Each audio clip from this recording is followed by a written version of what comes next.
El 25 de diciembre de 1701, la mañana de Navidad en Cartagena amaneció con 8 gritos que nadie pudo olvidar jamás. Cuando los vecinos llegaron corriendo, encontraron algo que los horrorizó: 8 cuerpos carbonizados y una mujer mulata sonriendo entre las llamas. Catalina de Cartagena había ejecutado la venganza más calculada y sangrienta en la historia de la América colonial. En una sola noche navideña había quemado vivos a los 8 hombres que habían asesinado brutalmente a sus 2 hijos pequeños apenas 3 meses antes. Pero cuando las autoridades de la Inquisición investigaron la historia completa, descubrieron algo que cambió todo. Cada una de esas muertes estaba más que justificada. Esta es la historia real documentada en los archivos secretos del Santo Oficio de Cartagena sobre cómo una madre mulata convirtió la noche más sagrada del cristianismo en la venganza más terrible jamás vista en el nuevo reino de Granada. Si crees que el amor maternal tiene límites, suscríbete y activa la campanita porque esta historia va a destrozarte el corazón. Y después va a llenarte de una satisfacción que jamás creíste posible. La ciudad de Cartagena de Indias en 1701 era la fortaleza más importante del Imperio Español en el Caribe. Sus murallas de coral protegían no solo los tesoros de oro que partían hacia España, sino también el mercado de esclavos más lucrativo de toda América. Cada mes llegaban entre 800 y 1200 africanos encadenados en los barcos negreros para ser vendidos como bestias de carga a las plantaciones, minas y casas de toda la América española. En el corazón de este imperio esclavista vivía la familia Herrera y Mendoza, propietarios de la casa comercial más próspera del puerto. Don Antonio Herrera y Mendoza, hombre de 55 años, con barba gris y ojos despiadados, había construido su fortuna comprando y vendiendo seres humanos durante más de 30 años. Su residencia, ubicada en la calle de los Mercaderes, era una fortaleza de piedra coralina que albergaba no solo a su familia española, sino también a 67 esclavos domésticos que servían en condiciones de brutalidad extrema. Entre estos esclavos se encontraba Catalina, una mujer mulata de 26 años que había llegado a Cartagena en 1695 como parte de un lote de esclavos domésticos adquiridos en el mercado de Veracruz. Su historia era típica de miles de mujeres africanas y mulatas que sufrían bajo el yugo español. Había nacido libre en un palenque de cimarrones en las montañas de Venezuela, pero fue capturada durante una razzia militar cuando tenía apenas 18 años. Catalina poseía una belleza excepcional que la había convertido tanto en bendición como en maldición.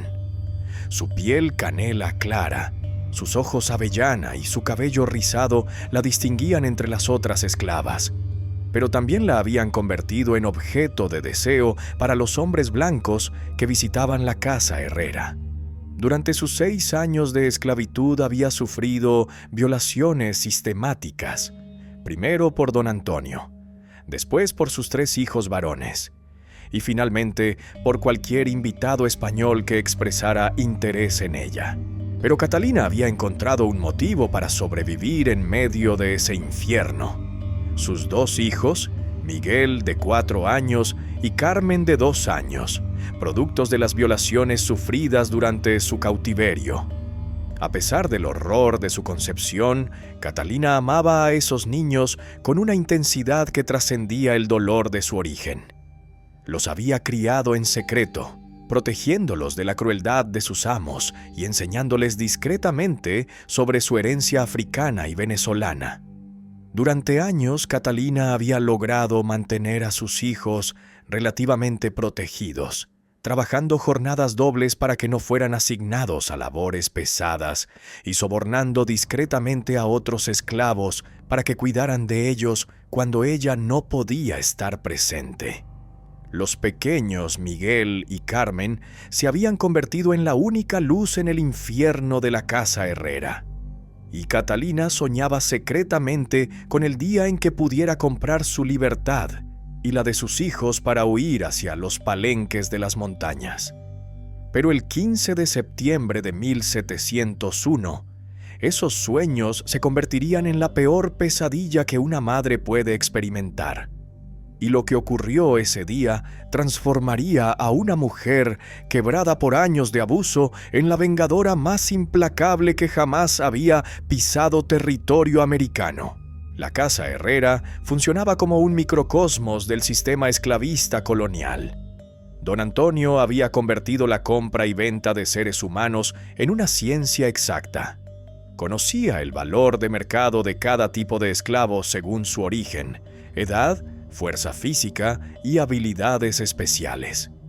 Los africanos de Angola eran preferidos para trabajo doméstico por su supuesta docilidad, los de Congo para trabajo pesado por su fortaleza física, y los mulatos como Catalina eran especialmente valorados como sirvientes personales, y en casos como el suyo, como objetos sexuales para el entretenimiento de la familia y sus invitados. Los 3 hijos de don Antonio habían heredado no solo la riqueza paterna, sino también su desprecio absoluto hacia los africanos y mulatos. Carlos, el mayor de 28 años, era conocido en toda Cartagena por su crueldad hacia los esclavos. Había desarrollado entretenimientos macabros que incluían obligar a los esclavos a pelear entre sí hasta la muerte, marcarlos con hierros candentes por diversión y organizar violaciones grupales como parte de las celebraciones familiares. Francisco, de 25 años, había heredado el sadismo paterno, pero lo había refinado con una sofisticación perversa. Había estudiado en la Universidad de Salamanca y había regresado a Cartagena con conocimientos de anatomía que utilizaba para torturar a los esclavos de maneras más efectivas. Su especialidad era la tortura psicológica. Separaba a familias esclavas, vendía niños frente a sus madres y había desarrollado métodos para quebrar la voluntad de los esclavos más rebeldes. Diego, el menor de 22 años, compensaba su juventud con una crueldad que superaba la de sus hermanos mayores. Había convertido el abuso sexual en su forma principal de ejercer poder, violando sistemáticamente a todas las esclavas menores de 25 años y obligando a los esclavos masculinos a presenciar los abusos como forma de humillación adicional. Durante 6 años, Catalina había logrado proteger a sus hijos de la atención directa de los hermanos Herrera, pero sabía que esa protección era temporal. En la sociedad esclavista colonial, los hijos de esclavas se convertían automáticamente en propiedad de los amos, y cuando alcanzaran cierta edad serían incorporados al sistema de trabajo forzado o vendidos a otras familias. El 10 de septiembre de 1701, don Antonio había anunciado durante la cena familiar que había recibido una oferta excepcional por Miguel y Carmen.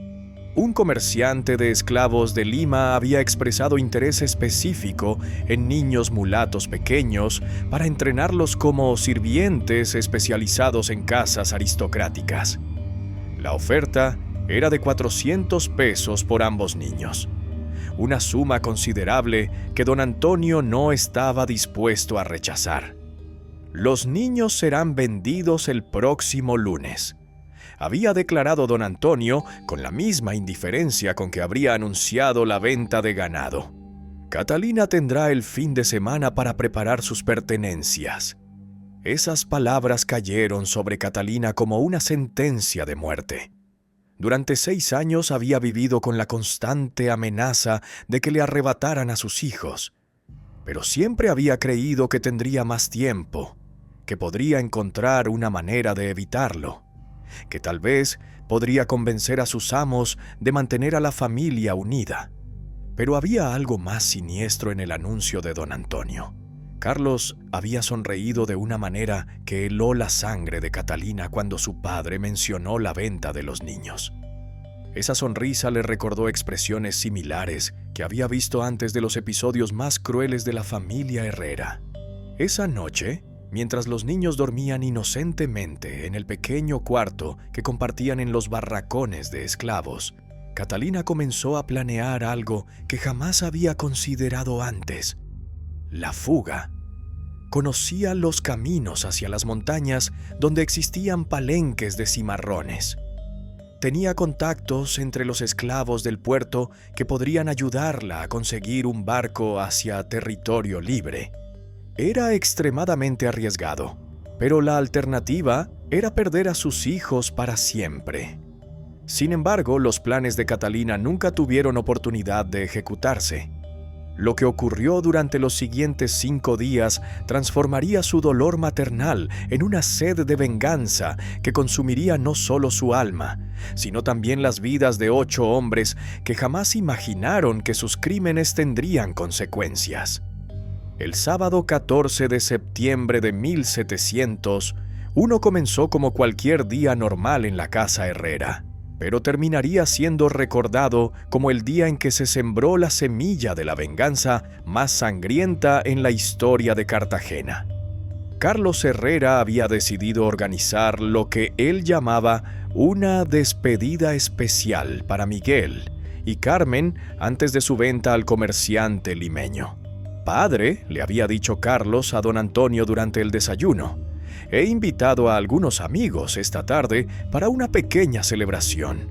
Quiero organizar algo memorable antes de que los niños partan hacia Lima. Don Antonio había asentido sin hacer preguntas. Conocía las celebraciones de su hijo mayor y sabía que generalmente involucraban entretenimientos crueles a costa de los esclavos.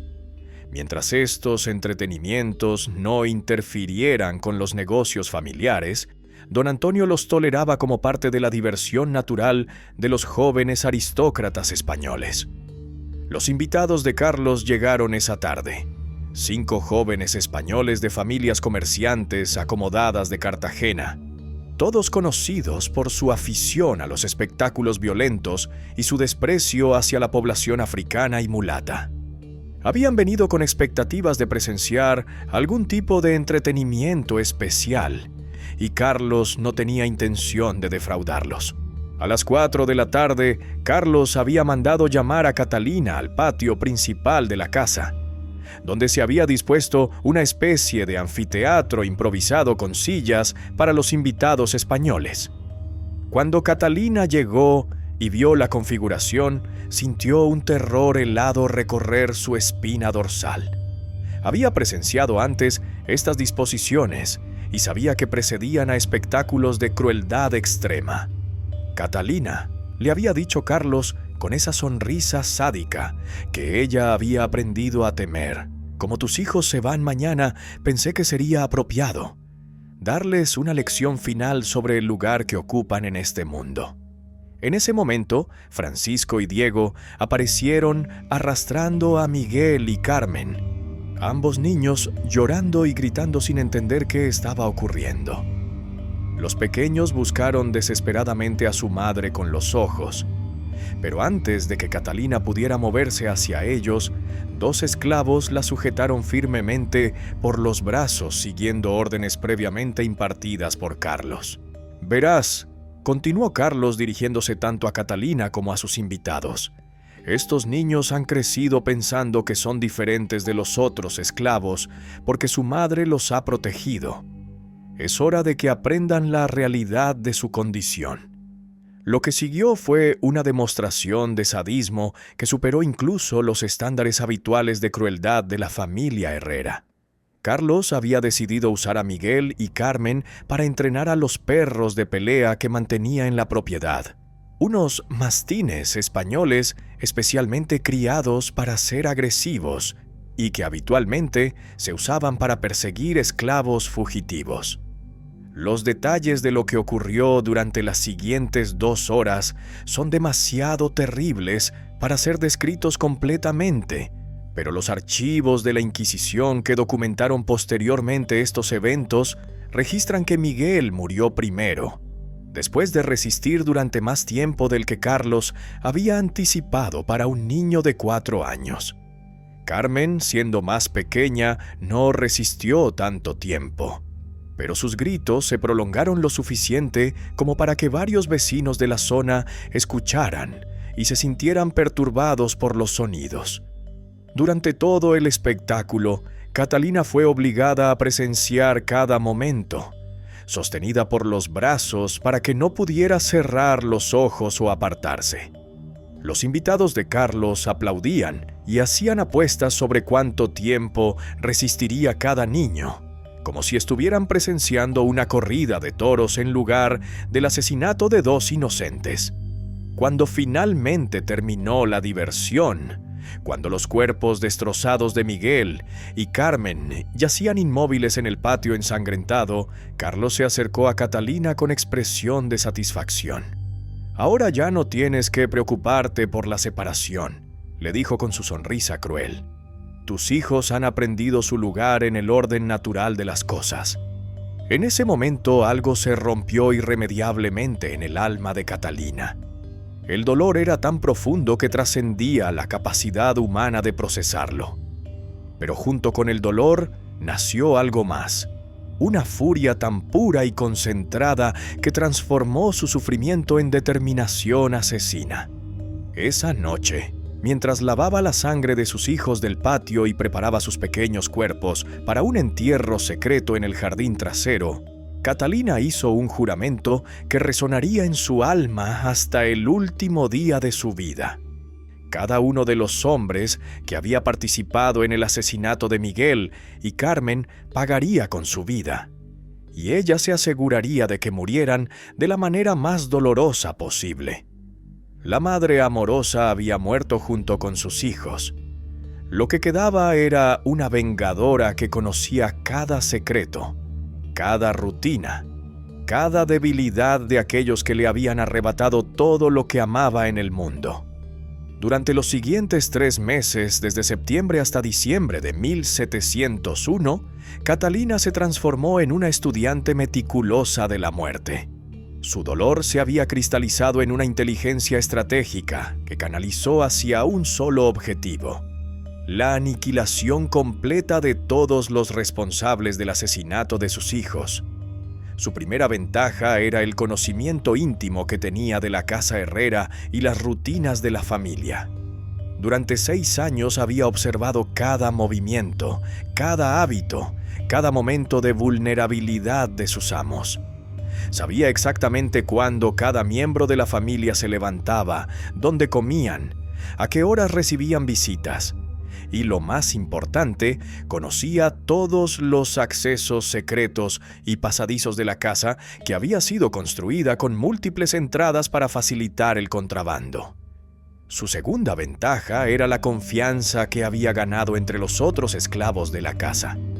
Como una de las esclavas más antiguas y por haber sido víctima de una tragedia tan visible, había recibido la simpatía y el apoyo silencioso de casi toda la población esclava doméstica.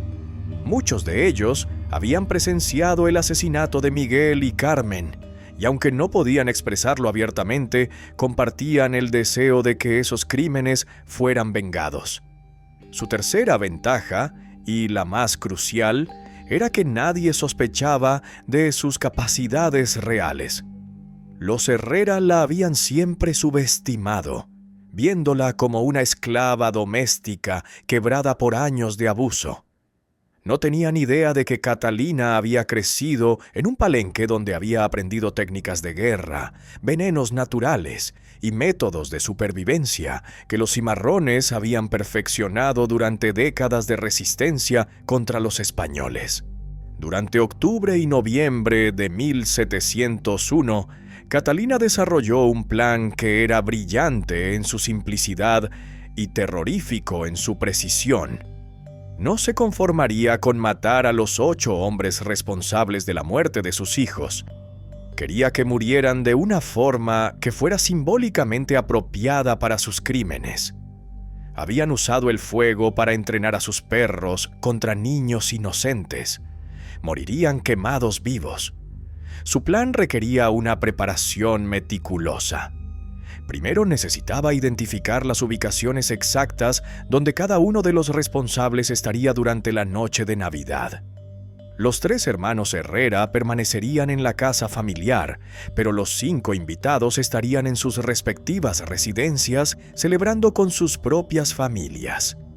Segundo, necesitaba desarrollar un método para provocar incendios simultáneos en 8 ubicaciones diferentes durante la misma noche, asegurándose de que los fuegos fueran lo suficientemente intensos como para ser letales, pero no tan grandes como para extenderse a propiedades vecinas donde vivían personas inocentes.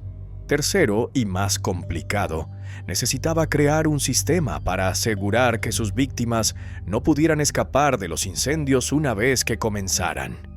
Esto requería un conocimiento detallado de la arquitectura de cada casa y la capacidad de modificar discretamente cerraduras, ventanas y otras rutas de escape. Durante sus años de esclavitud, Catalina había desarrollado una red de contactos que ahora resultaría invaluable para su venganza. Conocía a María, una esclava que trabajaba en la casa de los Vázquez, una de las familias de los invitados de Carlos. También tenía contacto con Pedro, un esclavo herrero que podía modificar cerraduras y herrajes sin que nadie notara los cambios. Y lo más importante, conocía a Esperanza, una mujer libre que vendía hierbas medicinales en el mercado y que también tenía conocimientos sobre sustancias incendiarias. La preparación psicológica fue tan importante como la logística. Catalina necesitaba mantener una apariencia de normalidad durante 3 meses mientras planificaba 8 asesinatos. Esto requería un nivel de autocontrol que habría sido imposible sin la motivación sobrenatural que le proporcionaba la memoria de sus hijos muertos. Durante las noches, cuando el resto de la casa dormía, Catalina visitaba secretamente las pequeñas tumbas de Miguel y Carmen en el jardín trasero. Allí, susurrando en el dialecto africano que había aprendido de su madre, les prometía que su muerte sería vengada y que los responsables pagarían con sufrimiento proporcional al que habían causado. «Miguel, mi amor», les decía arrodillada sobre sus tumbas, «mamá va a hacer que esos demonios sepan lo que se siente ser quemado vivo. Carmen, mi niña preciosa, cada llama que los consuma llevará tu nombre». A finales de noviembre, Catalina había completado todos los preparativos técnicos de su venganza. Había adquirido suficiente material incendiario para crear 8 focos de fuego intenso.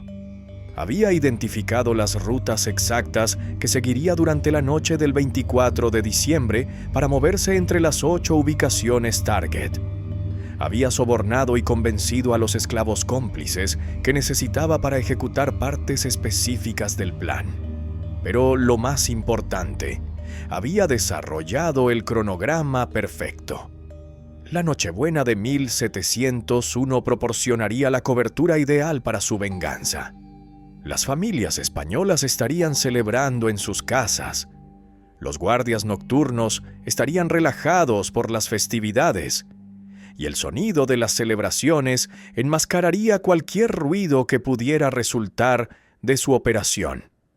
El 20 de diciembre, 4 días antes de la ejecución de su plan, Catalina hizo una última visita a las tumbas de sus hijos.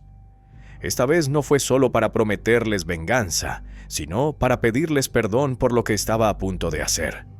«Mis bebés», les susurró, con lágrimas corriendo por sus mejillas, «mamá va a hacer cosas terribles en los próximos días. Va a convertirse en algo que ustedes no reconocerían. Pero todo es por ustedes, para que sus muertes no queden sin castigo, para que otros niños no sufran lo que ustedes sufrieron». La noche del 24 de diciembre de 1701, mientras las campanas de la Catedral de Cartagena anunciaban la llegada de la Navidad, Catalina se preparó para ejecutar la venganza más calculada y sangrienta en la historia de la América colonial. La esclava quebrada había desaparecido. En su lugar había nacido un ángel vengador que esa noche llevaría el fuego del infierno a 8 hombres que creían que sus crímenes nunca tendrían consecuencias. La noche del 24 de diciembre de 1701 comenzó como cualquier Nochebuena en Cartagena de Indias. Las familias españolas se preparaban para sus celebraciones tradicionales. Las iglesias se llenaban de fieles que asistían a la Misa del Gallo, y las calles resonaban con villancicos y el sonido de las festividades navideñas. Pero en el silencio de su pequeño cuarto, en los barracones de esclavos, Catalina se preparaba para convertir esa noche sagrada en algo que Cartagena jamás olvidaría. A las 8 de la noche, cuando la familia Herrera se dirigió a la catedral para asistir a los oficios religiosos, Catalina inició la ejecución de su plan. Su primera parada fue la casa de don Fernando Vázquez, uno de los invitados que había presenciado y aplaudido el asesinato de Miguel y Carmen 3 meses antes. María, la esclava cómplice que trabajaba en casa de los Vázquez, había seguido perfectamente las instrucciones de Catalina. Durante las semanas anteriores había ido debilitando discretamente las cerraduras de las puertas y ventanas del dormitorio principal, aplicando ácido suave que hacía que los metales se volvieran quebradizos sin que el deterioro fuera visible a simple vista. Catalina llegó a la casa Vázquez a las 8:30 de la noche, moviéndose por las calles con la invisibilidad que proporcionaba su condición de esclava. En una sociedad donde los africanos y mulatos eran considerados parte del paisaje urbano, nadie prestaba atención a una mujer mulata caminando por las calles durante la noche navideña. La familia Vázquez estaba cenando en el comedor principal cuando Catalina se introdujo silenciosamente en la casa por la entrada de servicio. Llevaba consigo una mezcla incendiaria que había preparado usando técnicas aprendidas en su juventud en los palenques. Una combinación de aceite de palma, resina de pino, azufre molido y una hierba específica que ardía con llamas de color azul intenso y producía un calor extremo. Su objetivo no era solo matar a don Fernando Vázquez, sino asegurar que muriera de la manera más dolorosa posible. Había calculado que necesitaba aproximadamente 15 minutos para preparar el incendio, de forma que las llamas comenzaran en el dormitorio principal y se extendieran gradualmente hacia el resto de la casa, dando tiempo suficiente para que don Fernando se despertara y comprendiera lo que estaba ocurriendo antes de que el fuego lo alcanzara. Catalina distribuyó cuidadosamente su mezcla incendiaria alrededor del dormitorio de don Fernando, concentrándose especialmente en las áreas cerca de la cama y las rutas de escape. Después aplicó una segunda sustancia, un polvo somnífero que había adquirido de Esperanza, la herbolaria, en las cortinas y tejidos del cuarto. Este polvo producía un sueño pesado que haría que don Fernando no se despertara inmediatamente cuando comenzara el incendio. A las 9:15 de la noche, Catalina encendió su primera venganza. Las llamas azules comenzaron a lamer lentamente las cortinas del dormitorio mientras ella salía silenciosamente de la casa Vázquez para dirigirse a su segundo objetivo.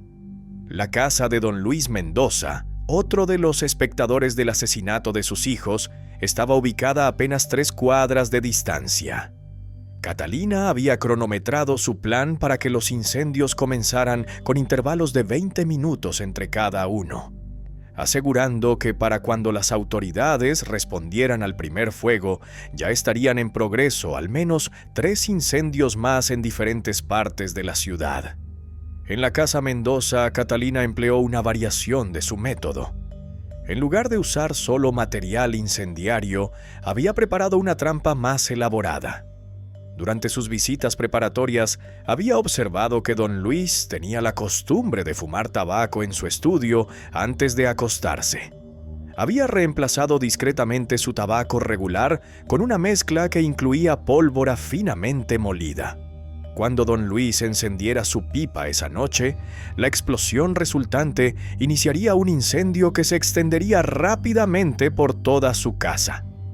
A las 9:35 de la noche, mientras Catalina se dirigía hacia su tercer objetivo, las primeras llamas comenzaron a ser visibles desde las ventanas de la casa Vázquez. Algunos vecinos notaron el resplandor, pero como era normal que las casas estuvieran iluminadas durante las celebraciones navideñas, no percibieron inmediatamente que algo estaba mal. Su tercer objetivo era don García Salazar, un joven español de 24 años que había sido especialmente entusiasta durante el asesinato de Carmen, gritando encouragement a los perros y haciendo comentarios crueles sobre la resistencia de la niña. Para él, Catalina había preparado una muerte que reflejara específicamente su participación en el crimen. Catalina había pasado semanas estudiando las rutinas nocturnas de don García y había descubierto que tenía la costumbre de bañarse en una tina de cobre en su habitación antes de acostarse.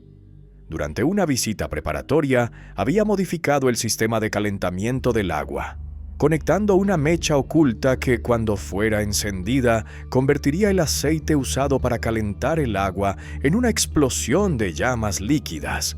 A las 9:50 de la noche, cuando don García se sumergió en lo que esperaba ser un baño relajante, se encontró instantáneamente rodeado por aceite ardiendo. Sus gritos de agonía se mezclaron con el sonido de las campanas navideñas que repicaban desde la catedral. Para ese momento, el incendio en casa de los Vázquez había alcanzado proporciones que ya no podían ser ignoradas. Los vecinos habían comenzado a gritar pidiendo ayuda, y las brigadas de bomberos improvisadas que existían en Cartagena se dirigían hacia el primer incendio, sin sospechar que era solo el comienzo de una noche de horror. Catalina continuó metódicamente con su lista. Su cuarto objetivo era don Pedro Jiménez, un comerciante de 35 años que había sido el más vocal en sus aplausos durante el espectáculo que costó la vida a Miguel. Para él había preparado una trampa en la cocina de su casa, donde un barril de aceite modificado explotaría cuando fuera movido, convirtiendo toda la planta baja en un infierno instantáneo. A las 10:10 de la noche, cuando don Pedro bajó a la cocina para buscar vino para continuar su celebración familiar, el barril explosivo cumplió su propósito. La explosión fue tan violenta que rompió las ventanas de las casas vecinas y pudo ser escuchada en un radio de varias cuadras. Para ese momento, las autoridades de Cartagena habían comenzado a sospechar que los incendios no eran coincidencias. 4 casas ardiendo simultáneamente en diferentes partes de la ciudad era estadísticamente imposible como serie de accidentes. El capitán general de la plaza había desplegado soldados para buscar posibles pirómanos, pero no tenían idea de que estaban buscando a una sola persona, y mucho menos que esa persona era una esclava mulata motivada por una venganza maternal. El quinto objetivo de Catalina era don Rodrigo Herrera, sin parentesco con sus amos, un joven aristócrata que había hecho apuestas sobre cuánto tiempo resistirían los niños antes de morir. Su casa estaba ubicada cerca del puerto, y Catalina había planificado usar la proximidad de los almacenes llenos de materiales combustibles para crear el incendio más espectacular de la noche. A las 10:30 de la noche, cuando Catalina encendió las mechas que había distribuido alrededor de la casa de don Rodrigo, las llamas se extendieron no solo a su residencia, sino también a 2 almacenes cercanos que contenían ron, aceite y otros materiales altamente inflamables. El resultado fue una conflagración que iluminó todo el distrito portuario y pudo ser vista desde varios kilómetros de distancia. Los 3 últimos objetivos de Catalina eran los hermanos Herrera, y para ellos había reservado las muertes más elaboradas y simbólicas. Carlos, Francisco y Diego dormían esa noche en su casa familiar, la misma casa donde habían asesinado a Miguel y Carmen, el mismo patio donde había ocurrido la atrocidad que motivaba toda esta venganza. Catalina regresó a la casa donde había sido esclava por última vez a las 11 de la noche. Conocía cada pasadizo, cada habitación, cada escape secreto. Durante años había limpiado esas habitaciones, había servido comidas en esos salones, había sufrido violaciones en esos dormitorios. Esta noche iba a convertir toda esa casa en la tumba ardiente de sus torturadores. Su plan para los hermanos Herrera era el más complejo de todos. Había preparado 3 tipos diferentes de trampas, una para cada hermano, cada una diseñada para reflejar específicamente la forma en que habían participado en el asesinato de sus hijos. Para Carlos, el hermano mayor que había organizado y dirigido toda la atrocidad, Catalina había preparado la muerte más lenta y agonizante. Durante semanas había estado mezclando discretamente aceite de cocina con una resina especial que ardía a temperaturas extremadamente altas, pero se extendía lentamente. Había distribuido esta mezcla por todo el dormitorio de Carlos, concentrándose especialmente en el área alrededor de su cama. Cuando fuera encendida, las llamas se moverían gradualmente desde los pies de la cama hacia la cabecera, dando a Carlos tiempo suficiente para despertarse y comprender exactamente lo que estaba ocurriendo antes de que el fuego lo alcanzara. Para Francisco, que había aportado sus conocimientos médicos para prolongar la agonía de los niños, Catalina había diseñado una trampa que utilizaba sus propios instrumentos quirúrgicos. Había colocado varios de sus escalpelos y cuchillos médicos en posiciones estratégicas alrededor de su habitación, calentándolos previamente y conectándolos a mechas que los convertirían en proyectiles ardientes cuando el fuego los alcanzara. Francisco moriría atravesado por las mismas herramientas que había usado para torturar a otros. Para Diego, el más joven, pero también el más sádico, Catalina había preparado la trampa más psicológicamente devastadora. Había colocado en su habitación pequeñas figuras talladas que representaban a Miguel y Carmen, figuras que estaban rellenas con material explosivo. Cuando Diego se despertara por el calor y las llamas, lo primero que vería serían las representaciones de sus víctimas inocentes antes de que explotaran a su alrededor. A las 11:30 de la noche, Catalina encendió las mechas que darían inicio a la fase final de su venganza. Se movió silenciosamente por la casa que había sido su prisión durante 6 años, encendiendo sistemáticamente cada trampa, cada dispositivo incendiario, cada mecanismo de muerte que había preparado meticulosamente durante 3 meses. Cuando terminó de preparar todos los incendios, Catalina se dirigió al jardín trasero, donde estaban las pequeñas tumbas de Miguel y Carmen. Se arrodilló entre las 2 cruces de madera que había tallado con sus propias manos y esperó. Quería estar con sus hijos cuando se completara su venganza. A las 11:45 de la noche, los primeros gritos comenzaron a salir de la casa Herrera. Diego fue el primero en despertar, alertado por el calor que comenzaba a filtrarse desde las paredes de su habitación. Cuando abrió los ojos, vio las pequeñas figuras de Miguel y Carmen rodeadas por llamas azules, como pequeños fantasmas vengadores que habían venido a reclamar justicia. Carlos despertó minutos después, cuando las llamas habían comenzado a lamer los pies de su cama. Intentó levantarse, pero descubrió que Catalina había modificado las cerraduras de su habitación durante una de sus visitas preparatorias. Estaba atrapado, obligado a observar cómo el fuego se acercaba lentamente hacia él, exactamente como él había obligado a Catalina a observar la muerte de sus hijos. Francisco fue el último en despertar, Pero cuando lo hizo, los escalpelos candentes ya habían comenzado a volar por su habitación como meteoros mortales. Su último pensamiento consciente fue la realización irónica de que estaba muriendo, atravesado por sus propios instrumentos de tortura. Durante los siguientes 30 minutos, mientras los hermanos Herrera agonizaban en las llamas que consumían su casa, Catalina permaneció arrodillada junto a las tumbas de sus hijos, susurrando oraciones en el dialecto africano de su infancia. No eran oraciones pidiendo perdón o misericordia. Eran oraciones de agradecimiento porque finalmente se había hecho justicia. A la medianoche del 25 de diciembre de 1701, cuando las campanas de la catedral anunciaban oficialmente la llegada de la Navidad, 8 casas ardían simultáneamente en diferentes puntos de Cartagena de Indias.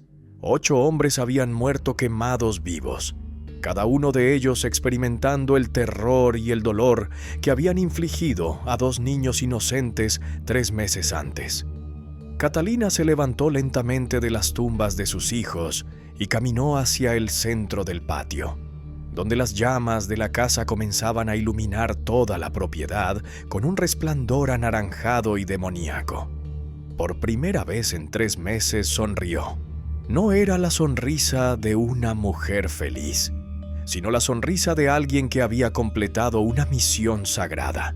Cuando los vecinos y las autoridades llegaron finalmente a la casa Herrera, encontraron a Catalina de pie en medio del patio, rodeada por las llamas que consumían la casa de sus amos, con los brazos extendidos hacia el cielo como si estuviera recibiendo una bendición divina. «Está loca», gritó uno de los soldados que intentaba acercarse para rescatarla. «Va a morir quemada». Pero Catalina no se movió. Había completado su venganza, había cobrado la deuda de sangre de sus hijos y ahora estaba lista para reunirse con ellos en cualquier reino que esperara más allá de la muerte. Sin embargo, el destino tenía otros planes para Catalina de Cartagena.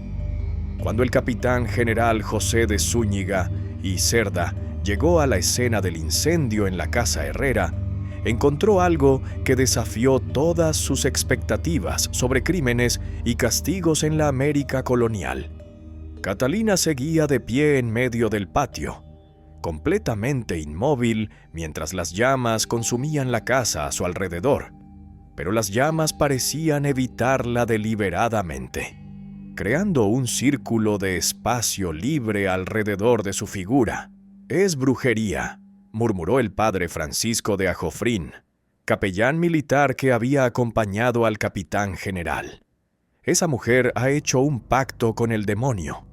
Pero cuando los soldados finalmente lograron acercarse lo suficiente para retirar a Catalina del patio ardiente, descubrieron que no estaba ilesa por intervención sobrenatural, sino porque había calculado meticulosamente la dirección del viento y la propagación del fuego. Incluso en su venganza, había demostrado una inteligencia y planificación que superaba la de muchos estrategas militares. Durante las primeras horas del 25 de diciembre, mientras las brigadas improvisadas de bomberos luchaban por controlar los 8 incendios simultáneos que habían devastado el centro de Cartagena, las autoridades comenzaron a reconstruir los eventos de la noche anterior.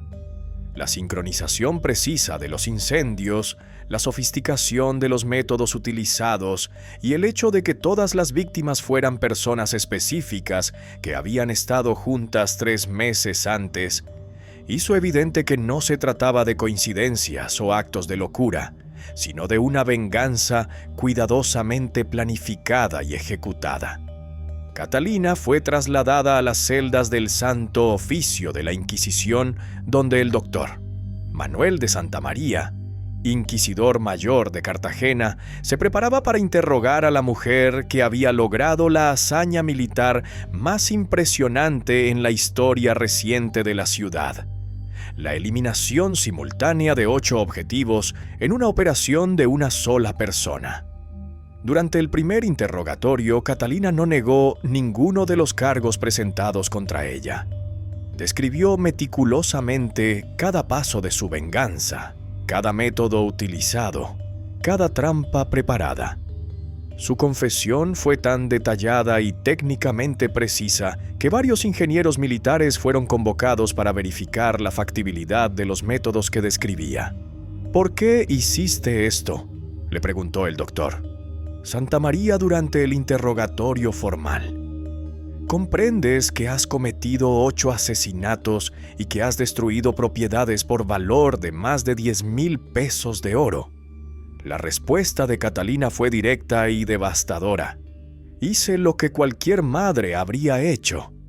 Cobré la deuda de sangre que tenían con mis hijos. Cuando Catalina relató los detalles del asesinato de Miguel y Carmen, cuando describió cómo había sido obligada a presenciar cada momento de la tortura y muerte de sus hijos, cuando explicó las semanas de planificación motivadas por el amor maternal y el deseo de justicia, algo extraordinario ocurrió en la sala de interrogatorios. El doctor Santamaría, hombre de 55 años que había presidido cientos de juicios de la Inquisición, comenzó a llorar. No eran lágrimas de compasión superficial, sino el llanto profundo de alguien que había comprendido que se enfrentaba no a una criminal común, sino a una madre que había hecho lo que el sistema de justicia colonial nunca habría hecho: castigar a los verdaderos culpables. «Padre Ajofrín», le dijo el doctor Santamaría a su secretario eclesiástico, «quiero que documentes cada palabra de este testimonio. Quiero que futuras generaciones conozcan exactamente lo que ocurrió aquí». Durante las siguientes semanas, mientras Catalina permanecía en las celdas de la Inquisición, algo sin precedentes comenzó a ocurrir en Cartagena. En lugar de condenar sus acciones, la población comenzó a verla como una figura heroica. Las mujeres esclavas susurraban su nombre con reverencia. Los hombres libres de color hablaban de ella como un ejemplo de dignidad africana que se negaba a ser quebrada por la crueldad española. Incluso, entre algunos españoles de clase media, comenzó a circular la opinión de que los hermanos Herrera habían recibido exactamente el castigo que merecían. Las historias sobre sus crueldades habían sido conocidas durante años, pero nadie había tenido el poder o la valentía para confrontarlos. Catalina había hecho lo que todo el sistema de justicia colonial había sido incapaz de hacer. El caso se complicó aún más cuando llegaron noticias desde España. El rey Felipe V había emitido nuevas ordenanzas sobre el tratamiento de esclavos, específicamente prohibiendo los castigos que resultaran en muerte o mutilación permanente. Técnicamente, el asesinato de Miguel y Carmen había violado las leyes reales, convirtiendo a los hermanos Herrera en criminales que habían muerto antes de ser juzgados. El 15 de enero de 1702, el doctor Santamaría emitió un veredicto que establecería un precedente legal en toda la América española. Aunque Catalina era técnicamente culpable de 8 asesinatos, había actuado bajo provocación extrema y en defensa de derechos maternales fundamentales que trascienden las diferencias de casta y condición social. La sentencia fue extraordinaria. Catalina sería liberada inmediatamente y se le otorgaría la libertad legal completa. Además, recibiría una compensación económica extraída de las propiedades confiscadas de las familias de sus víctimas. Más significativamente, el veredicto establecía que ninguna madre, sin importar su raza o condición social, puede ser forzada a presenciar el asesinato de sus hijos sin tener el derecho natural de buscar justicia. Pero la historia de Catalina no terminaba con su liberación. Lo que hizo después de ser puesta en libertad se convirtió en leyenda en toda la América española y estableció un modelo que sería seguido por cientos de otras mujeres durante las décadas siguientes. El 20 de enero de 1702, 5 días después de su liberación oficial, Catalina de Cartagena tomó una decisión que transformaría su historia personal en un movimiento social que se extendería por toda la América española.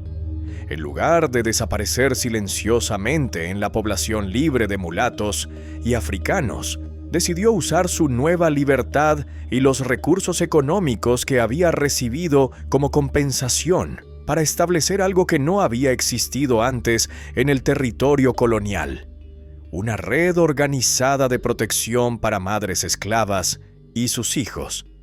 Con los 3,000 pesos de oro que había recibido de las propiedades confiscadas, Catalina compró una casa de 2 pisos en las afueras de Cartagena, en una zona donde vivían mayoritariamente personas libres de color. La casa se convirtió en el primer refugio documentado en la América española, específicamente diseñado para proteger a familias esclavas que enfrentaban separación forzada o abuso extremo. Durante los primeros meses de 1702, Catalina desarrolló un sistema clandestino pero efectivo para rescatar niños esclavos que estaban siendo abusados y para ayudar a madres esclavas a reunirse con hijos que habían sido vendidos a familias distantes. Su método era ingenioso. Utilizaba su estatus legal como mujer libre y sus recursos económicos para comprar la libertad de niños específicos. Después los trasladaba a su refugio, donde recibían educación básica y entrenamiento en oficios que les permitirían sostenerse como adultos libres. El refugio de Catalina también se convirtió en un centro de información sobre familias esclavas separadas. Mantenía registros detallados de niños vendidos, familias divididas y padres que buscaban desesperadamente a sus hijos. A través de una red de contactos que incluía esclavos domésticos, comerciantes libres de color y algunos españoles simpatizantes, logró reunir a docenas de familias durante sus primeros años de operación. Pero quizás su contribución más significativa fue el establecimiento de lo que los historiadores llamarían más tarde las escuelas de Catalina. En su refugio enseñaba a leer y escribir, tanto en español como en varios dialectos africanos, a niños que había rescatado del sistema esclavista. Más importante aún, les enseñaba sobre sus derechos legales básicos, sobre la historia de resistencia africana en América y sobre métodos no violentos para protegerse del abuso. La influencia de Catalina se extendió rápidamente más allá de Cartagena. Para 1705, refugios similares habían sido establecidos en Santa Fe de Bogotá, Mompox y varias ciudades costeras del Caribe. Las mujeres que dirigían estos refugios se llamaban a sí mismas hijas de Catalina y seguían los métodos que ella había desarrollado para combinar la acción legal con la resistencia práctica. El impacto social de su trabajo fue tan significativo que llamó la atención de las autoridades virreinales en Lima. En 1706, el virrey del Perú emitió un decreto especial reconociendo oficialmente el derecho de las organizaciones de mujeres libres de color a comprar la libertad de esclavos menores de edad que estuvieran siendo abusados. Este decreto, conocido como el Edicto de Catalina, se convirtió en la primera legislación protectora específica para niños esclavos en la historia colonial americana. Los métodos de Catalina también influenciaron la evolución de las leyes coloniales sobre el tratamiento de esclavos. Su caso había demostrado que la venganza individual podía ser más efectiva que el sistema de justicia oficial para castigar abusos extremos. Como resultado, las autoridades españolas comenzaron a implementar mecanismos más efectivos para investigar y castigar abusos contra esclavos, no por compasión humanitaria, sino por temor a que otros pudieran seguir el ejemplo de Catalina. En 1710, 8 años después de su venganza nocturna, Catalina había logrado rescatar y liberar a más de 200 niños esclavos. Su refugio se había expandido hasta incluir talleres de carpintería, costura y herrería donde los jóvenes liberados aprendían oficios que les garantizaban independencia económica. Varios de estos jóvenes se convirtieron en comerciantes prósperos, artesanos respetados y líderes comunitarios que continuaron el trabajo de Catalina en sus propias ciudades. Pero el legado más duradero de Catalina no fueron sus logros prácticos, sino el cambio fundamental que produjo en la mentalidad de las mujeres esclavas y libres de color en toda la América española. Su historia demostró que era posible resistir efectivamente la opresión, que la justicia podía ser conseguida cuando los sistemas oficiales fallaban, y que una madre determinada podía cambiar no solo su propio destino, sino el destino de cientos de otras familias.